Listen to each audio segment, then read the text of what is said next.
Mr. John, Mr. Scow, and to all of the members of the Nobel Committee, ladies and gentlemen. It is impossible to begin this lecture without again expressing my deep appreciation to the Nobel Committee of the Norwegian Parliament for bestowing upon me and the civil rights movement in the United States such a great honor.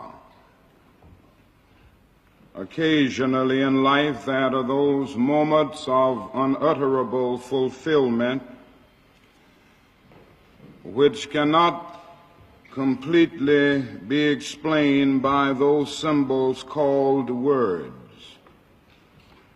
Their meaning can only be articulated by the inaudible language of the heart. And such is the moment I am presently experiencing.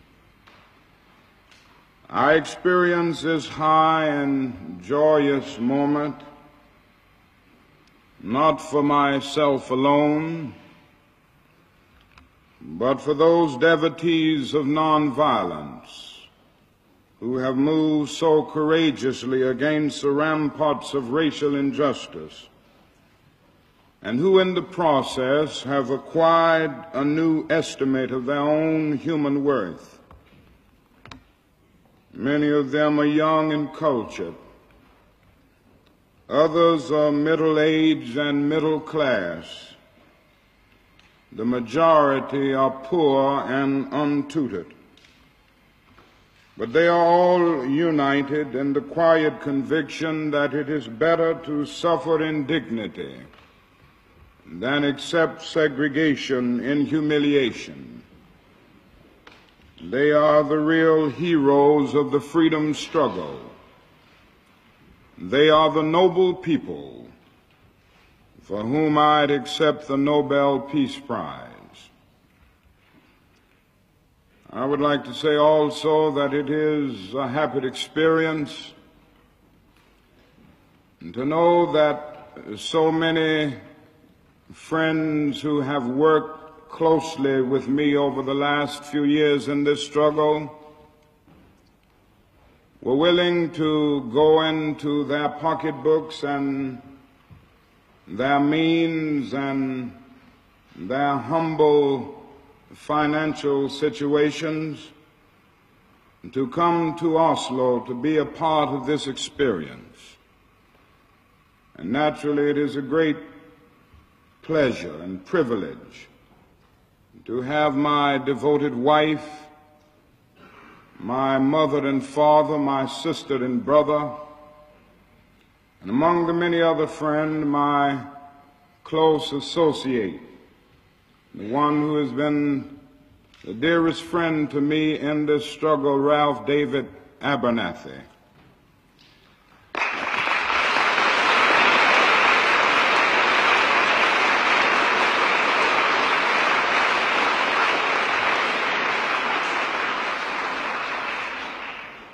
I would also like to say just a word about the many courtesies extended by the Norwegian people.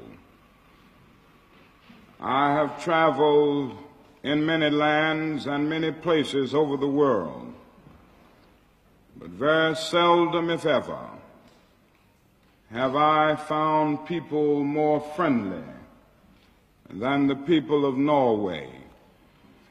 And we will long remember all of the courtesies extended and your great friendliness. And I particularly want to thank the committee, especially Mr. John, for the eloquent words that he uttered yesterday at the ceremony and yesterday evening at the banquet. And I can assure you that all of these expressions of support are of inestimable value for the continuance of my humble efforts to make brotherhood, freedom and justice realities in the United States of America. This evening I would like to use this lofty and historic platform to discuss what appears to me to be the most pressing problem confronting mankind today. Modern man has brought the whole world to an awe-inspiring threshold of the future.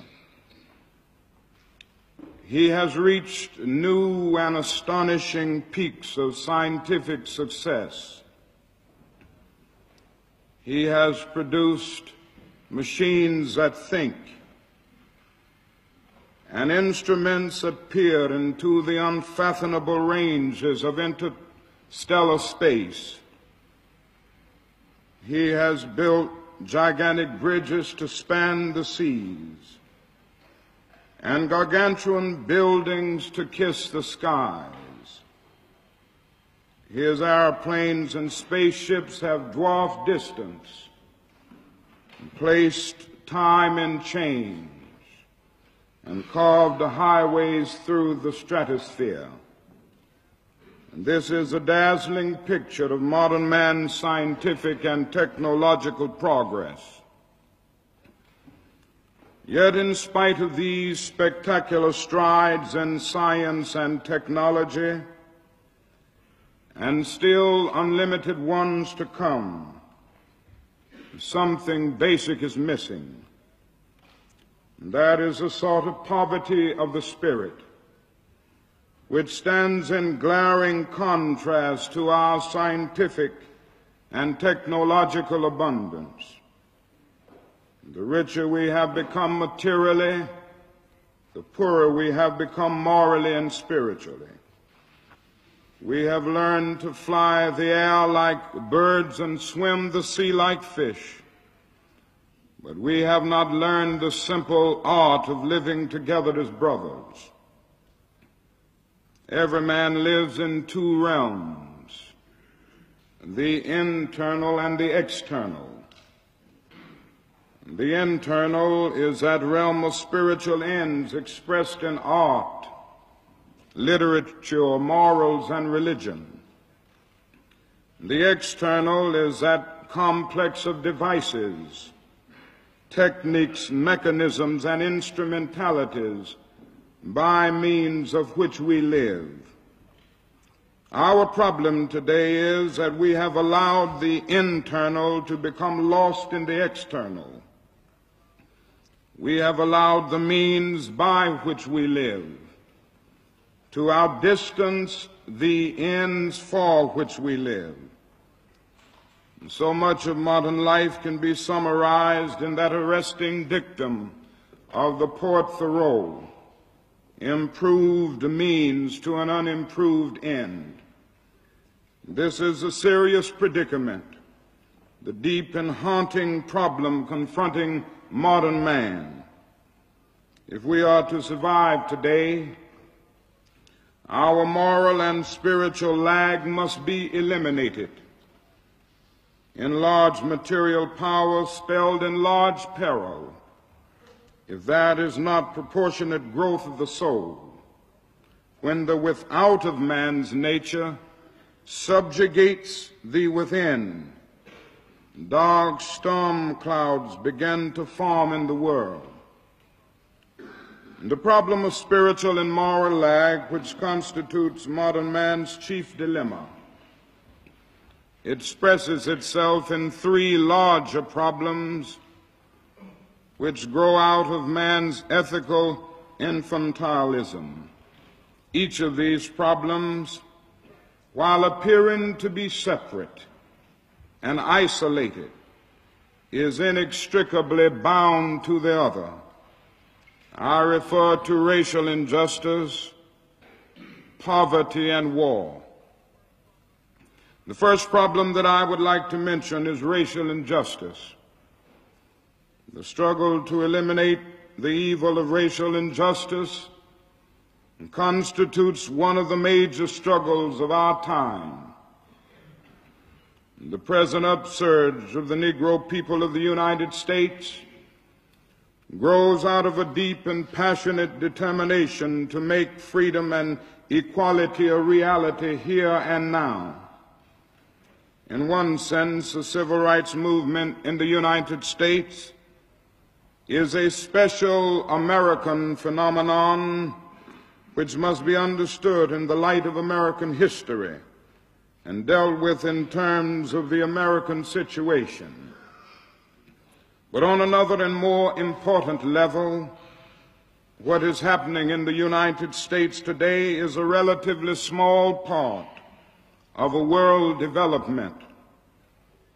We live in a day, says the philosopher Alfred North Whitehead, when civilization is shifting its basic outlook, a major turning point in history, where the presuppositions on which society is structured are being analyzed, sharply challenged, and profoundly changed. What we are seeing now is a freedom explosion, the realization of an idea whose time has come, to use Victor Hugo's phrase. The deep rumbling of discontent that we hear today is the thunder of disinherited masses rising from dungeons of oppression to the bright hills of freedom. In one majestic chorus, the rising masses are singing in the words of our freedom song, "Ain't gonna let nobody turn us around."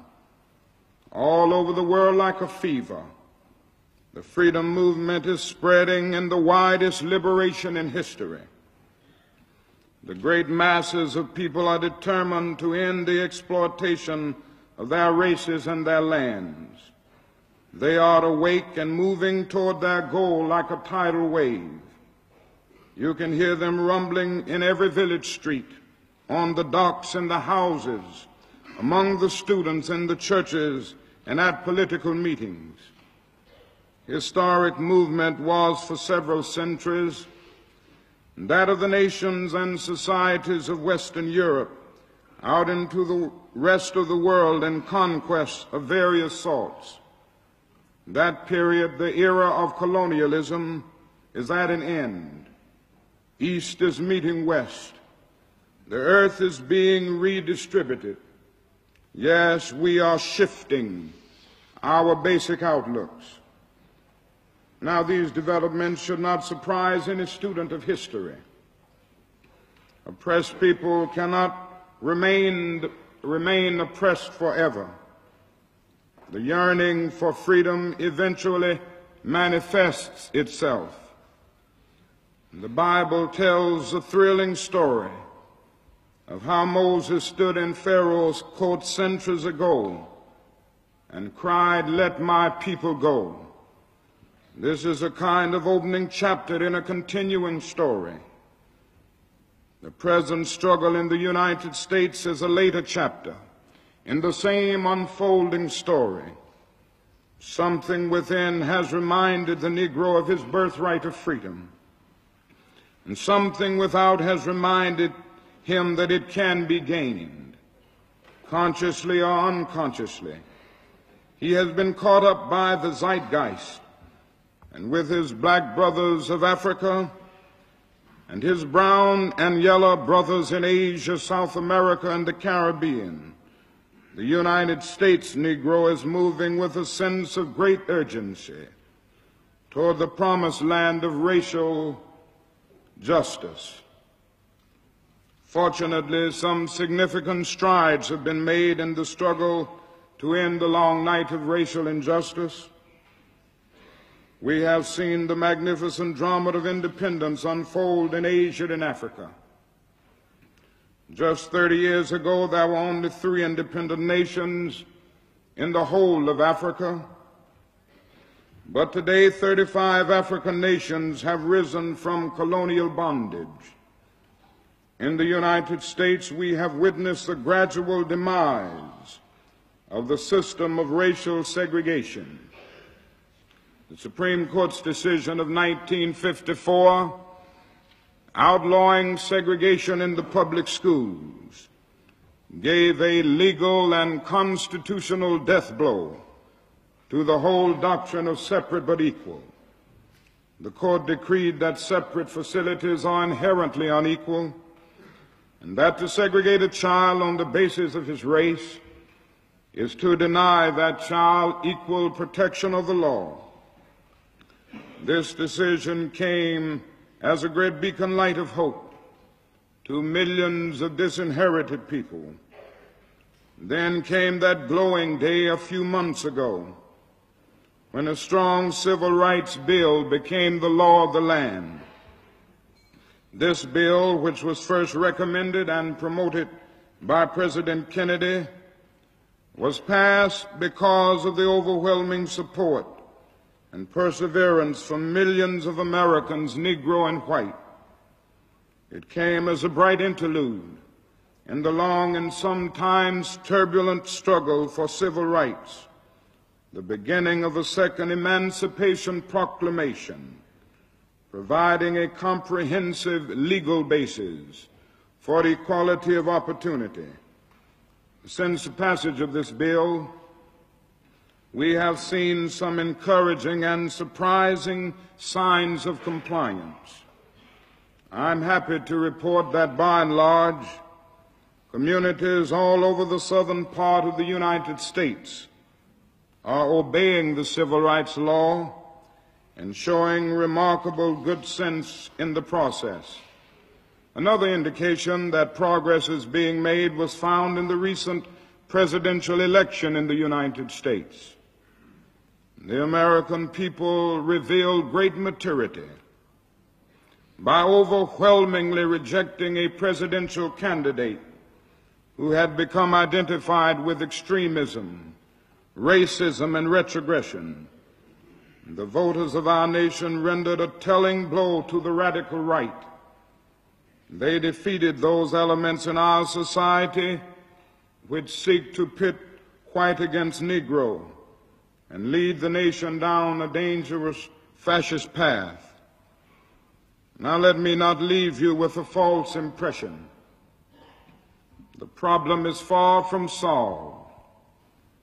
We still have a long, long way to go before the dream of freedom is a reality for the Negro in the United States. To put it figuratively in biblical language, we have left the dusty soils of Egypt and crossed the Red Sea, whose waters had for years been hardened by a long and piercing winter of massive resistance. But before we reach the majestic shores of the Promised Land, that is a frustrating and bewildering wilderness ahead. We must still face prodigious hilltops of opposition and gigantic mountings of resistance. But with patient and firm determination, we will press on until every valley of despair is exalted to new peaks of hope, until every mountain of pride and irrationality is made low by the leavening process of humility and compassion, until the rough places of injustice are transformed into a smooth plain of equality and opportunity, and until the crooked places of prejudice are transformed by the straightening process of bright-eyed wisdom. What the main sections of the civil rights movement in the United States are saying is that the demand for dignity, equality, jobs, and citizenship will not be abandoned or diluted or postponed. If that means resistance and conflict, we shall not flinch. We shall not be cowed. We are no longer afraid. The word that symbolizes the spirit and the outward form of our encounter is nonviolence. And it is doubtless that factor which made it seem appropriate to award a peace prize to one identified with struggle. Broadly speaking, nonviolence in the civil rights struggle has meant not relying on arms and weapons for struggle. It has meant non-cooperation with customs and laws which are institutional aspects of a regime of discrimination and enslavement.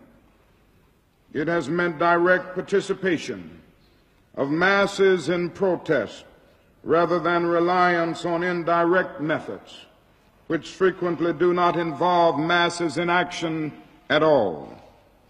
Nonviolence has also meant that my people, in the agonizing struggles of recent years, have taken suffering upon themselves instead of inflicting it on others. It has meant, as I said, that we are no longer afraid and cowed, but in some substantial degree, it has meant that we do not want to instill fear in others or into the society of which we are a part. The movement does not seek to liberate Negroes at the expense of the humiliation and enslavement of whites. It seeks no victory over anyone. It seeks to liberate American society and to share in the self-liberation of all the people. Violence as a way of achieving racial justice is, I am convinced, both impractical and immoral. I'm not unmindful of the fact that violence often brings about momentary results. Nations have frequently won their independence in battle, but in spite of temporary victories, violence never brings permanent peace. It solves no social problems. It merely creates new and more complicated ones. Violence is impractical because it is a descending spiral, ending in destruction for all. It is immoral because it seeks to humiliate the opponent rather than win his understanding. It seeks to annihilate rather than convert. Violence is immoral because it thrives on hatred rather than love. It destroys community and makes brotherhood impossible. It leaves society in monologue rather than dialogue. Violence ends up defeating itself.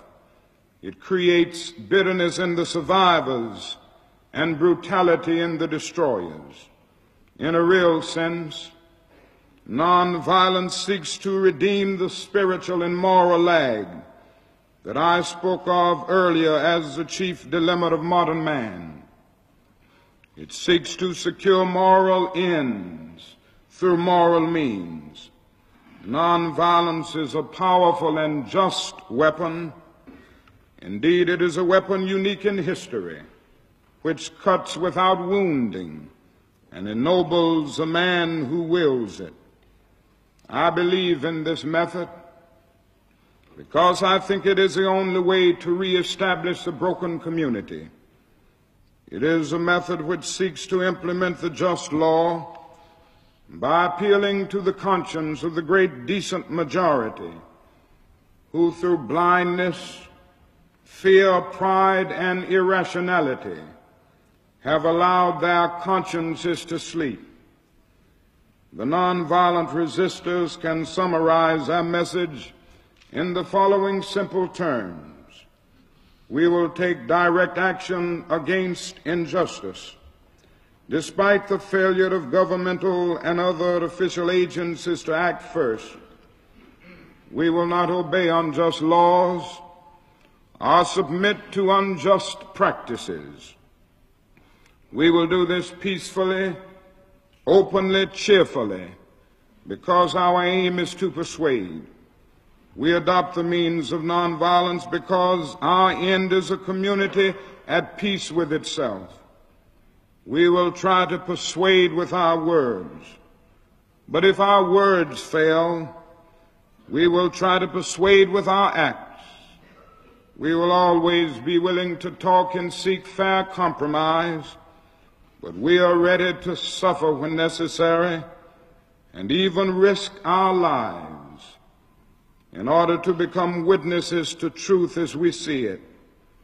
This approach to the problem is not at all without successful precedent.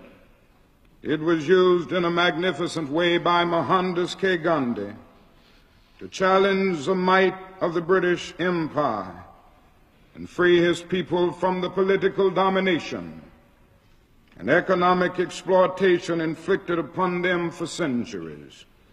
He struggled only with the weapons of truth, soul force, non-injury, and courage. In the past 10 years, unarmed, gallant men and women of the United States have given living testimony to the moral power and efficacy of nonviolence. By the thousands, faceless, anonymous, relentless young people, black and white, have temporarily left the ivory towers of learning to storm the barricades of bias. And their courageous and disciplined activities have come as a refreshing oasis in a desert sweltering with the heat of injustice. They have taken our whole nation back to those great wells of democracy which were dug deep by the founding fathers in the formulation of the Constitution and the Declaration of Independence. One day all of America will be proud of that achievement. I'm only too well aware of the human weaknesses and failures which exist, the doubts about the efficacy of nonviolence, and the open advocacy of violence by some, but I am still convinced that nonviolence is both the most practically sound and morally excellent way to grapple with the age-old problem of racial injustice. A second evil which plagues the modern world is that of poverty. Like a monstrous octopus, it projects its nagging, prehensile tentacles in lands and villages all over the world. Almost 2/3 of the peoples of the world go to bed hungry at night. They are undernourished, ill-housed, and shabbily clad. Many of them have no houses or beds to sleep in. Their only beds are the sidewalks of the cities and the dusty roads of the villages. Most of these poverty-stricken children of God have never seen a physician or a dentist. This problem of poverty is not only seen in the class division between the highly developed industrial nations and the so-called underdeveloped nations. It is seen in the great economic gaps within the rich nations themselves. Take my own country, for example. We have developed the greatest system of production that history has ever known. We have become the richest nation in the world. Our national gross product this year will reach the astounding figure of almost $650 billion. Yet at least 1/5 of our fellow citizens, some 10 million families, comprising about 40 million individuals, are bound to a miserable culture of poverty. In a sense, the poverty of the poor in America is more frustrating than the poverty of Africa and Asia. The misery of the poor in Africa and Asia is shared misery, a fact of life for the vast majority.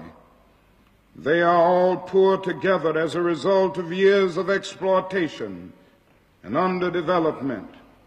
In sad contrast, the poor in America know that they live in the richest nation in the world, and that even though they are perishing on a lonely island of poverty, they are surrounded by the vast ocean of material prosperity.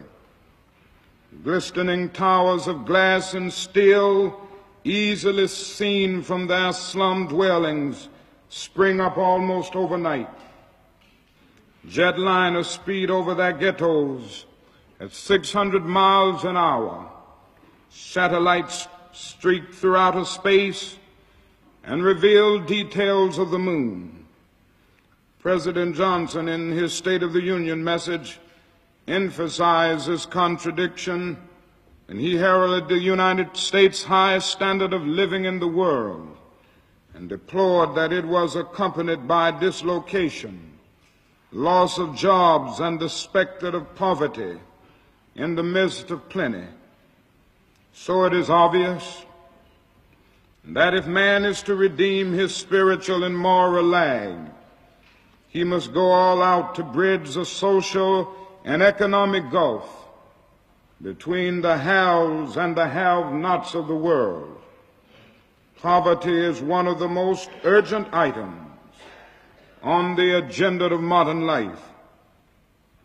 That is nothing new about poverty. What is new, however, is that we have the resources to get rid of it. More than a century and a half ago, people began to be disturbed about the twin problems of population and production. A thoughtful Englishman named Malthus wrote a book that set forth some rather frightening conclusions. He predicted that the human family was gradually moving toward global starvation because the world was producing people faster than it was producing food and material to support them. Later scientists, however, disproved the conclusions of Malthus and revealed that he had vastly underestimated the resources of the world and the resourcefulness of man. Not too many years ago, Dr. Kirtley Mather, a Harvard geologist, wrote a book entitled Enough to Spare. He set forth the basic theme that famine is wholly unnecessary in the modern world. Today, therefore, the question on the agenda must read, why should there be hunger and privation in any land, in any city, at any table, when man has the resources and the scientific know-how to provide all mankind with the basic necessities of life? Even deserts can be irrigated and topsoil can be replaced. We cannot complain of a lack of land, for there are 25 million square miles of tillable land, of which we are using less than 7 million. We have amazing knowledge of vitamins, nutrition, the chemistry of food, and the versatility of atoms. That is no deficit in human resources. The deficit is in human will. The well-off and the secure have too often become indifferent and oblivious to the poverty and deprivation in their midst. The poor in our countries have been shut out of our minds and driven from the mainstream of our societies because we have allowed them to become invisible. Just as nonviolence exposed the ugliness of racial injustice, so must the infection and sickness of poverty be exposed and healed, not only its symptoms, but its basic causes. This too will be a fierce struggle, but we must not be afraid to pursue the remedy, no matter how formidable the task. The time has come for an all-out war against poverty.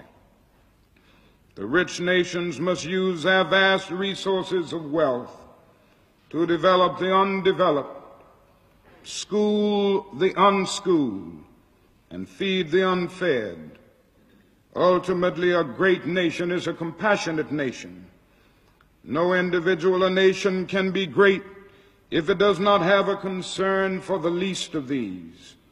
Deeply etched in the fiber of our religious tradition is the conviction that men are made in the image of God, and that they are souls of infinite metaphysical value, the heirs of a legacy of dignity and worth. If we feel this as a profound moral fact, we cannot be content to see men hungry, to see men victimized with starvation and ill health, when we have the means to help them.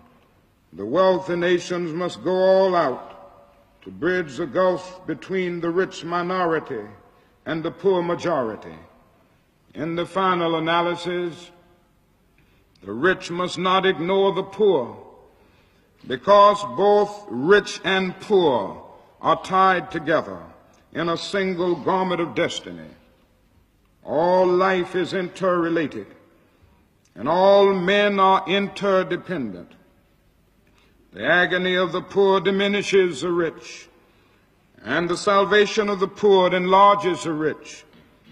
We are inevitably our brother's keeper because of the interrelated structure of reality. John Donne interpreted this truth in graphic terms when he affirmed no man is an island entire of itself. Every man is a piece of the continent, a part of the main. If a cloud be washed away by the sea, Europe is the less, as well as if a promontory were, as well as if a minority of thy friends of thine own self were. Any man's death diminishes me, because I am involved in mankind, and therefore never sin to know for whom the bell tolls. It tolls for thee. A third great evil confronting our world is that of war. Recent events have vividly reminded us that nations are not reducing, but rather increasing their arsenals of weapons of mass destruction. The best brains in the highly developed nations of the world are devoted to military technology. The proliferation of nuclear weapons has not been halted in spite of the limited test ban treaty. On the contrary, the detonation of an atomic device by the first non-white, non-Western, and so-called underdeveloped power, namely the Chinese People's Republic, opens new vistas of exposure of vast multitudes, the whole of humanity, to insidious terrorization by the ever-present threat of annihilation. The fact that most of the time human beings put the truth about the nature and risk of the nuclear war out of their minds because it is too painful and therefore not acceptable does not alter the nature and risk of such a war. The device of rejection may temporarily cover up anxiety, but it does not bestow peace of mind and emotional security. So man's proneness to engage in war is still a fact. But wisdom born of experience should tell us that war is obsolete. There may have been a time when war served as a negative good by preventing the spread and growth of an evil force, but the destructive power of modern weapons eliminates even the possibility that war may serve as a negative good. If we assume that life is worth living and that man has a right to survive, then we must find an alternative to war. In a day when vehicles hurtle through outer space and guided ballistic missiles carve highways of death through the stratosphere, no nation can claim victory in war. A so-called limited war will leave little more than a calamitous legacy of human suffering, political turmoil, and political disillusionment. A world war, God forbid, will leave only smoldering ashes as a mute testimony of a human race whose folly led inexorably to ultimate death. And so if modern man continues to flirt unhesitatingly with war, he will transform his earthly habitat into an inferno such as even the mind of Dante could not imagine. Therefore, I venture to suggest to all of you and all who hear and may eventually read these words that the philosophy and strategy of nonviolence become immediately a subject for study and for serious experimentation in every field of human conflict, by no means excluding the relations between nations.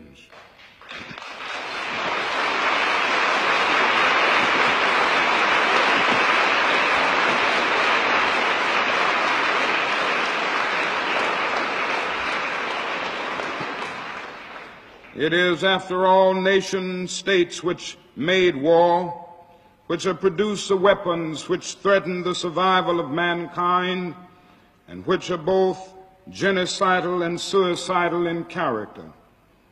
Here also we have ancient habits to deal with, vast structures of power and indescribably complicated problems to solve.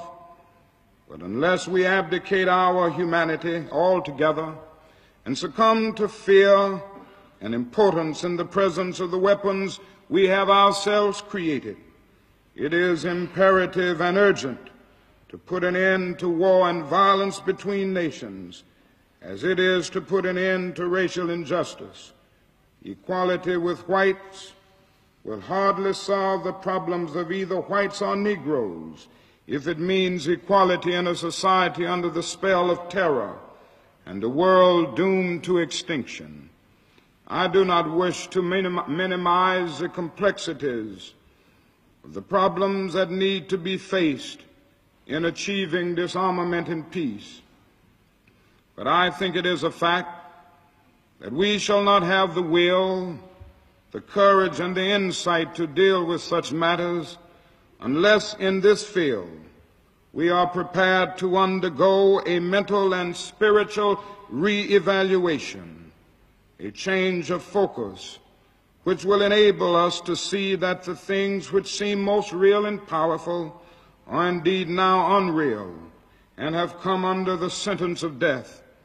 We need to make a supreme effort to generate the readiness, indeed the eagerness, to enter into the new world which is now possible, the city which hath foundations, whose builder and maker is God. We will not build a peaceful world by following a negative path. It is not enough to say we must not wage war. It is necessary to love peace and sacrifice for it.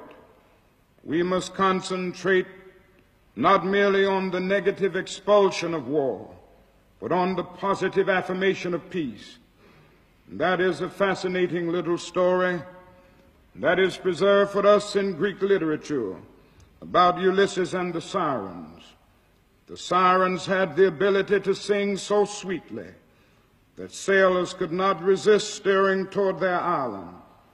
Many ships were lured upon the rocks, and men forgot home, duty, and honor as they flung themselves into the sea to become embraced by arms that drew them down to death.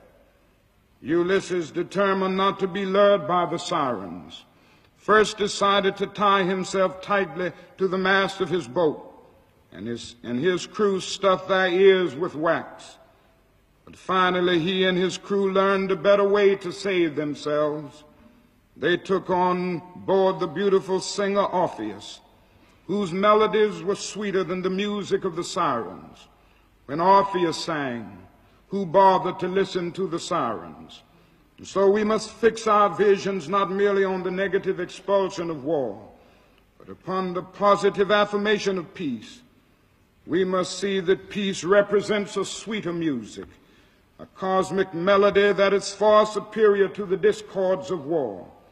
Somehow we must transform the dynamics of the world power struggle from the negative nuclear arms race, which no one can win, to a positive contest to harness man's creative genius for the purpose of making peace and prosperity a reality for all of the nations of the world. In short, we must shift the arms race into a peace race. If we have the will and determination to mount such a peace offensive, we will unlock hitherto tightly sealed doors of hope and transform our imminent cosmic elegy into a psalm of creative fulfillment. All that I have said boils down to the point of affirming that mankind's survival is dependent upon man's ability to solve the problems of racial injustice, poverty, and war. The solution of these problems is in turn dependent upon man squaring his moral progress with his scientific progress and learning the practical art of living in harmony. Some years ago, the novelist died. Among his papers was found a list of suggested story plots for further stories, the most prominently underscored being this one: a widely separated family inherits a house in which they have to live together. This is a great new problem of mankind. We have inherited a big house, a great world house, in which we have to live together, black men and white men, Easterners and Westerners, Gentiles and Jews, Catholics and Protestants, Muslims and Hindus, a family unduly separated in ideas, culture, and interests, who, because we can never again live without each other, must learn somehow in this one big world house to live with each other. And this is our great challenge.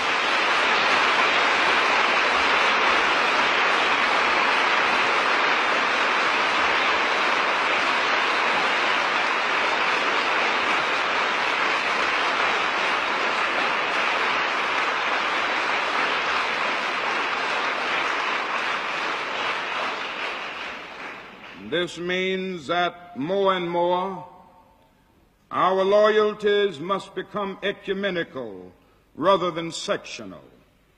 We must now give an overriding loyalty to mankind as a whole in order to preserve the best in our individual societies. This call for a worldwide fellowship that lifts neighborly concern beyond one's tribe, race, class, and nation is in reality a call for an all-embracing and unconditional love for all men. This oft misunderstood and misinterpreted concept, so readily dismissed by the Nietzsches of the world as a weak and cowardly force, has now become an absolute necessity for the survival of man. When I speak of love, I'm not speaking of some sentimental and weak response, which is little more than emotional bosh. I'm speaking of that force which all of the great religions have seen as the supreme unifying principle of life. Love is somehow the key that unlocks the door which leads to ultimate reality. This Hindu, Muslim, Christian, Jewish, Buddhist belief about ultimate reality is beautifully summed up in the first epistle of St. John. Let us love one another, for love is of God, and everyone that loveth is born of God and knoweth God. He that loveth not knoweth not God, for God is love. If we love one another, God dwelleth in us, and his love is perfected in us. Let us hope that this spirit will become the order of the day. As Arnold Toynbee says, love is the ultimate force that makes for the saving choice of life and good against the damning choice of death and evil. Therefore, the first hope in our inventory must be the hope that love is going to have the last word. We can no longer afford to worship the God of hate, or bow before the altars of retaliation. The oceans of history are made turbulent by the ever-rising tides of hate. And history is cluttered with the wreckage of nations and individuals that pursued this self-defeating path of hate. Love is the key to the solution of the problem of the world. Let me close by saying that I have the personal faith that mankind will somehow rise up to the occasion and give new directions to an age drifting rapidly toward its doom. In spite of the tensions and uncertainties of this period, something profoundly meaningful is taking place. Old systems of exploitation and oppression are passing away, and out of the wombs of a frail world, new systems of justice and equality are being born. Doors of opportunity are gradually being opened to those at the bottom of society. The shirtless and barefoot people of the land are developing a new sense of somebodyness and carving a tunnel of hope through the dark mountain of despair. The people who sat in darkness have seen a great light. Here and there an individual or group dares to love and rises to the majestic heights of moral maturity. And so in a real sense, this is a great time to be alive. And therefore I am not yet discouraged about the future. Granted that the easygoing optimism of yesterday is impossible. Granted that those who pioneered in the struggle for peace and freedom will still face uncomfortable jail cells, painful threats of death, and they will still be battered by the storms of persecution, leading them to the nagging feeling at times that they can no longer bear such a heavy burden, and the temptation of wanting to retreat to a more quiet and serene life. Granted that we face a world crisis which leaves us standing so often amid the surging murmur of life's restless sea, but every crisis has both its dangers and its opportunities. It can spell either salvation or doom. In a dark, confused world, the kingdom of God may yet reign in the hearts of men, and we will come to that great and glad day when men all over the world will be able to join hands, black men and white men, Jews and Gentiles, Protestants and Catholics, Hindus and Muslims, and sing in the words of the old Negro spiritual, free at last, free at last. Thank God Almighty, we are free at last. Thank you.